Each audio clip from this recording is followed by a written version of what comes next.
नाशिकमध्ये धर्माच्या नावाखाली महिलांचं शोषण करणाऱ्या बंधुबाबा अशोक खरातचे काळे कारनामे आता एकामागून एक समोर येत आहेत। अंकशास्त्र आणि भविष्याच्या नावाखाली महिलांवर अत्याचार करणाऱ्या अशोक खरातची एसआयटी चौकशी काल पूर्ण झाली।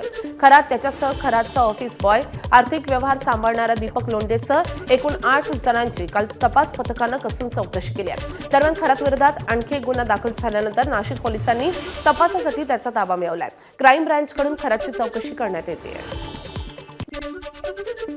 अर्थसंकल्पीय अधिवेशनाचा आजचा दिवस बंधुबाबा अशोक खरात प्रकरणावरून वादळी ठरण्याची शक्यता आहे। बंधुबाबा अशोक खरातवरून विरोधक सत्ताधाऱ्यांची कोंडी करण्याची शक्यता आहे। तर त्याच वेळी महाविकास आघाडीच्या काळात खरात याच्या संस्थेला पाणी दिल्यावरूनही सत्ताधारी विरोधकांची कोंडी करू शकतात। दरम्यान सभागृहात आज जोरदार खडाजंगी पाहायला मिळू शकते। रुपाली चाकणकर यांच्या अडचणीत मोठी वाढ झाली आहे। महिला आयोगाच्या अध्यक्षपदाचा राजीनामा दिल्यानंतर आता त्यांचं पक्षातील पदही जाण्याची शक्यता आहे। रुपाली चाकणकर यांनी महिला आयोगाचा राजीनामा मुख्यमंत्री देवेंद्र फडणवीस यांच्या सांगण्यावरून दिलाय। पण आता चर्चा आहे ती म्हणजे राष्ट्रवादी काँग्रेस महिला प्रदेशाध्यक्षपदाची। सूत्रांच्या माहितीनुसार चाकणकर या पदाचाही राजीनामा देऊ शकतात। तर दुसरीकडे आज विधिमंडळाचं कामकाज सुरू होताच अशोक खरात प्रकरणावरून सभागृहात जोरदार गदारोळ अपेक्षित आहे। दरम्यान रुपाली चाकणकर यांना सहआरोपी करा अशी मागणी जोर धरू लागली आहे। बंधू अशोक खरात प्रकरणावर आता नाना पटोलेंनी देखील प्रतिक्रिया दिली आहे। खरात सोबत गृहमंत्री अमित शहा यांच्यासह राज्यातील अनेक मंत्र्यांचे फोटो व्हिडिओ समोर येत आहेत। त्यांच्यावरही आता कारवाई होणार का असा सवाल नाना पटोलेंनी उपस्थित केलाय। मंत्रीच नाही तर खरातच्या प्रकरणामध्ये मंत्रालयातील अनेक अधिकारी सुद्धा सहभागी असल्याचा गौप्यस्फोट नाना पटोलेंनी केलाय। दरम्यान या संपूर्ण प्रकरणासंदर्भात आज विधानसभेत स्थगन प्रस्ताव मांडणार असल्याचंही पटोलेंनी म्हटलंय। मुख्यमंत्र्यांनी भांडा फोडला। मागच्या वेळेस मी विधानसभेमध्ये पेन ड्राईव्ह दाखवलं, त्यावेळेस मुख्यमंत्र्यांनी का लपवलं? काय अशी घटनाच झाली नाही। आता मुख्यमंत्री स्वतः बोलले, रेकॉर्डला आहे। आपण प्रश्न आहे म्हणून उद्या स्थगनच्या माध्यमातून सरकारला या सगळ्या गोष्टीचा खुलासा द्यावा लागेल आणि वेळ आला तर सरकारला राजीनामा द्यावा लागणार। त्यामुळे हे सगळे प्रश्न उद्या आम्ही उपस्थित करू, आम्ही स्थगन मांडू, कारण की याच्यात महाराष्ट्राची बदनामी आहे। देश पातळीवर आणि जागतिक पातळीवर शाहू फुले आंबेडकर यांच्या विचाराच्या महाराष्ट्राची बदनामी झालेली आहे आणि म्हणून उद्या आम्ही विरोधी पक्ष म्हणून या विषयावरचं स्थगन प्रस्ताव विधानसभेत आम्ही मांडणार आहे। नाशिकमधील बंधू अशोक खरात प्रकरणात दोषी आढळणाऱ्यांवर कारवाई करणार। यात अधिकारी असो, लोकप्रतिनिधी असो, सगळ्यांवर कारवाई करण्यात येणार असल्याची प्रतिक्रिया गृहराज्यमंत्री पंकज भोयर यांनी दिली आहे। प्रकरणाची व्याप्ती लक्षात घेता आणि अनेक प्रकरण हे महिलांशी त्याच्यामधले काही गोष्टी महिलांशी संबंधित असल्यामुळे प्रकरण संवेदनशील आहे।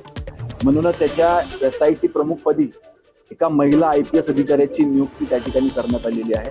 याची सखोल चौकशी केल्यानंतर त्या ठिकाणी ज्याचे जे ह्या चौकशीमध्ये दोषी आढळतील त्या सर्वांवर कार्यवाही करू। अर्थसंकल्पीय अधिवेशनाचा शेवटचा आठवडा सुरू झालाय। मात्र अजित पवार यांच्या अपघाताबाबत सभागृहात अद्याप कोणतीही चर्चा पार पडलेली नाहीये। अर्थसंकल्पीय अधिवेशनाचा आजपासून शेवटचा आठवडा सुरू होतोय। तिसऱ्या आठवड्यात सभापती राम शिंदे यांनी सोमवारी म्हणजेच आज अजित पवार यांच्या अपघाताबाबत चर्चा पार पडेल आणि त्याला स्वतः मुख्यमंत्री देवेंद्र फडणवीस उत्तर देतील असं आश्वासन दिलं होतं। त्यामुळे देवेंद्र फडणवीस काय उत्तर देतात हे पाहणं महत्त्वाचं असेल।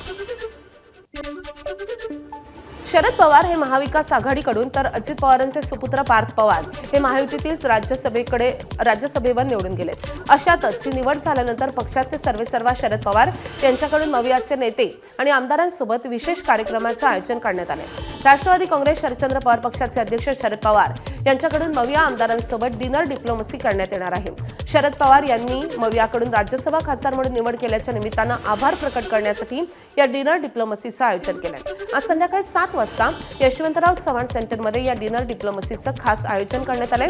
या डिनर डिप्लोमसीमध्ये आता काय राजकीय चर्चा होते हे पाहणं महत्त्वाचं असेल।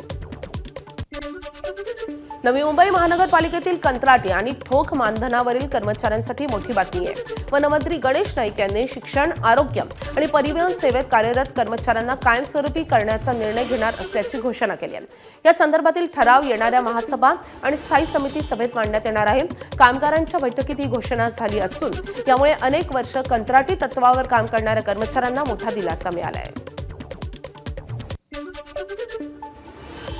शिक्षक असो, तो शिपाई असो, तो तिथला झाडूवाला असो की ते वॉचमन असो हा परमनंट झाला पाहिजे. Basic DA allowances, provident fund, ग्रॅज्युएटी.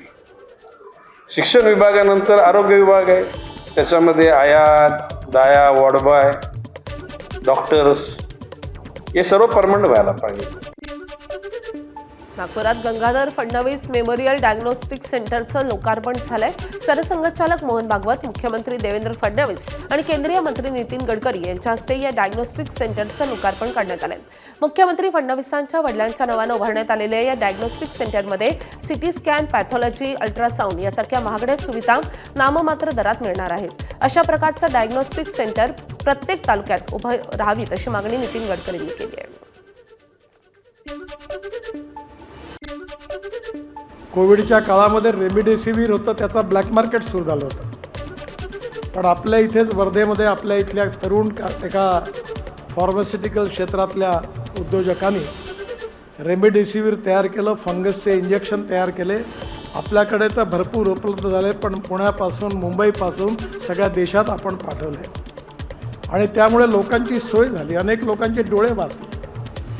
त्यामुळे आज मला विश्वास आहे की हे एक प्रकारे गरीब लोकांना जीवदान देणारं मंदिर आहे. देशाचे प्रधानमंत्री माननीय नरेंद्र मोदीजी यांची जी जनारोग्य योजना आहे त्याच्यासोबत महाराष्ट्र सरकारनेही महात्मा फुले जनारोग्य योजना सुरू केली आणि या दोन योजनांच्या माध्यमातून आता जवळपास महाराष्ट्रातल्या 100% लोकांना आपण या योजनांमध्ये कव्हर केलेलं आहे.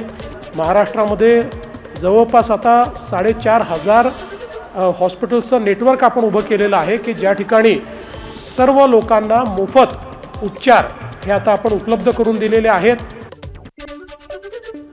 ठाणे महानगरपालिकेने 2013 पासून पुनर्वसनासाठी स्थलांतरित 1500 कुटुंबांना घर खाली करण्याची नोटीस बजावली आहे. नोटीसमध्ये तत्काळ थकबाकी भरण्याचे आदेश देण्यात आले.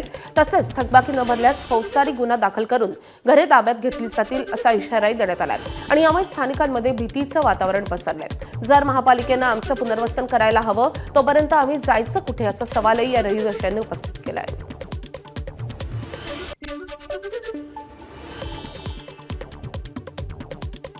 त्यामुळे जगात ऊर्जा संकट निर्माण झालंय. इराणनं हॉर्मुझची सामुद्रधुनी बंद केल्यानं इंधनानं भरलेल्या जहाजांची वाहतूक थांबली आहे आणि याचा भारतालाही फटका बसतोय. व्यावसायिक गॅस सिलेंडर उपलब्ध नसल्यानं अनेक हॉटेल्स बंद पडण्याच्या मार्गावर होते. अशातच राज्यातील हॉटेल व्यावसायिकांना महाराष्ट्र सरकारनं मोठा दिलासा दिलाय. राज्यातील हॉटेल्स, उपाहारगृहांना आता एकूण 50% गॅस पुरवठा होणार आहे. युद्धामुळे गॅस टंचाईचं संकट लक्षात घेता हॉटेल मालकांना केवळ 30% व्यावसायिक गॅसचा पुरवठा करण्यात येत होता. आता यात आणखी 20% वाढ करण्याची माहिती आता अन्न व नागरी पुरवठा मंत्री छगन भुजबळ यांनी दिली आहे. PNG विस्तारासाठी व्यवसाय सुलभता सुधारण्याच्या आधारे राज्याला आधीच पहिल्यांदा 20 आणि नंतर 10 ते 30% वाटप मंजूर करण्यात आलेले आहे. PNGच्या विस्तारासाठी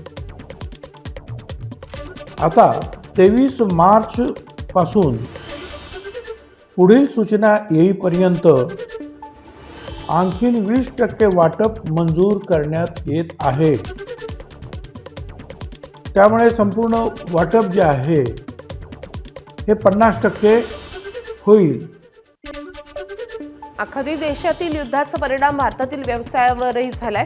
नांदेडमधील मिनरल पाणी वॉटर तयार करणाऱ्या व्यवसायावर याचा मोठा परिणाम होत आहे. बाटलीसाठी लागणाऱ्या रॉ मटेरियलची आयात बंद झाली आहे. Preform, cap, label, wrapper, roll यांचे दर 60% वाढले आणि त्यामुळे बाटलीच्या दरात मोठी वाढ झाली आहे. याचा फटका सर्वसामान्य नागरिकांना बसणार नाहीये तर रिटेलर आणि डीलर यांना बसणार आहे. पूर्वी 85 ते 90 रुपयांना मिळणारे पाण्याच्या बाटलीचे बॉक्स आता 100 ते 120 रुपयांना मिळतात. युद्ध सुरू राहिल्यास व्यवसाय बंद होण्याची भीती मिनरल वॉटर बॉटल व्यावसायिक शैलेश कराळे यांनी व्यक्त केली आहे. एबीपी माझा, उघडा डोळे बघा नीट.